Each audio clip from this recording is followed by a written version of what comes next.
উত্তর বাধারঘাট স্থিত ভট্টপুকুর সংলগ্ন নব ঐক্য ক্লাবের সুবর্ণ জয়ন্তী বর্ষ উদযাপন হলো রবিবার।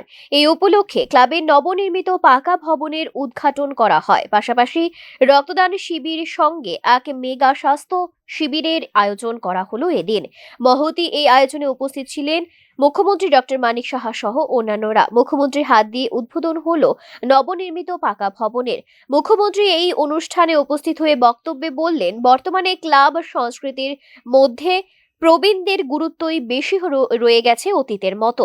যুবাদের প্রবীণদের দায়িত্ব নিতে হবে। আগামীতে ক্লাবগুলোর হাল কিন্তু ধরতে হবে যুবাদের।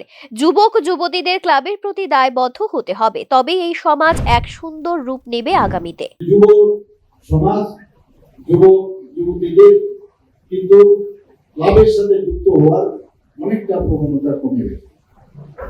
কারণ আমাদের এখন মাইক্রোস্কোপিক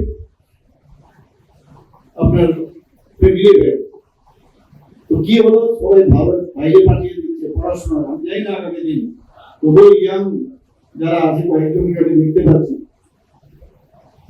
বয়স্ক যারা আছে ওরাই ক্লাব চালাচ্ছে। আগামী দিন নেক্সট ক্লাবগুলো থাকবে কিনা আমার ডাউট হয়। তাদের ইয়াং জেনারেশনকে পাওয়াই যায় না।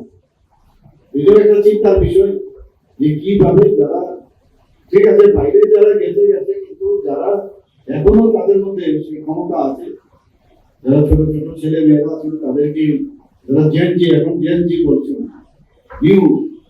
ইউথ যারা আছে তাদেরকে যত বেশি ক্লাবের সাথে যুক্ত করবে তত বেশি এই সমাজের উন্নয়ন হবে। নব ঐক্য ক্লাবের সুবর্ণ জয়ন্তী বর্ষ উদযাপন উপলক্ষে বিভিন্ন অনুষ্ঠানের আয়োজন করা হয়েছে।